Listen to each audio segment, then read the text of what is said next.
Stripe family, it's Coach Tess and Coach Tier with your workout of the day. For today, guys, you have a grind, so we're slowing the tempo down and loading yourself heavier if you are able to. You got 4 sets every minute on the minute, so as soon as 1 minute stops, you're rolling right into that next exercise.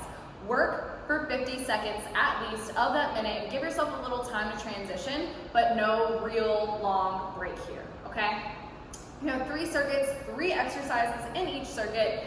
Your first exercise is elevator squats. So going all the way down to the ground, coming halfway up, all the way down, all the way up. Okay, so we're adding 2 squats into 1. I know we are pure evil, but you're welcome, you're gonna love it. Then you guys have slider pikes. So you'll put your toesies on your sliders or your plates or whatever you have at home. Get on a slick surface, then pull your feet to your hands as best you can. If you need to, regress this to a slider knee tuck where you're just pulling your knees up underneath you.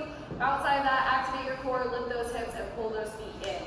Then you're flipping over, giving us hamstring curls on those sliders. So heels go on the sliders instead of the toes. You're laying back, giving me a hip bridge, just sliding all the way out, coming all the way back, trying to keep those hips up the entire time. The key is to squeeze your butt and squeeze your core. All right, guys.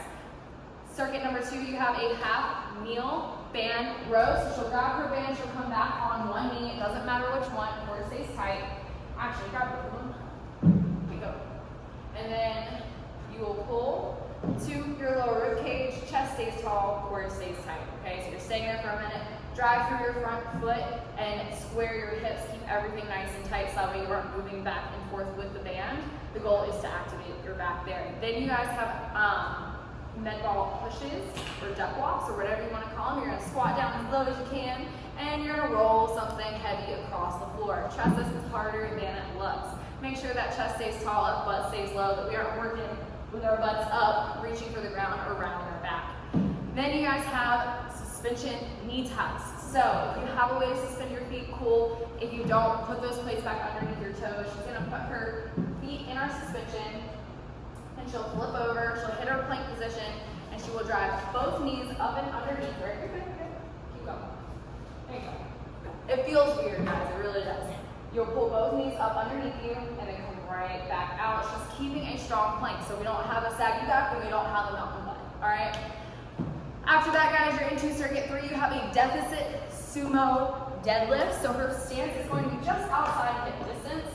She's going deficit just means going below your normal range of motion with whatever piece of equipment you're using. So you can do this off of a step if you feel like you have a good range of motion to get lower. If you don't, or you're already in a limited range of motion because of tightness, just do a normal sumo deadlift. Focus on that wider stance and squeezing your butt on the way up. Then you have deficit push-ups if you are able to. So this is more of an advanced move.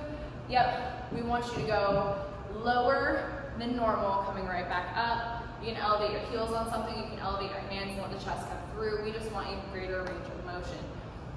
After that, you guys have reverse plank. So you're in a plank but on your back. She's gonna put her hands behind her. Yep, staying up on her heels, squeezing her glutes, core is tight. This is gonna be more of a glute activator, more of a quad activator to keep all of this straight. And then she's having to activate her upper back. So it's a plank but in reverse. All right, guys, that is everything for today. Thank you so much for hanging out with us. Bye, guys. We'll see you.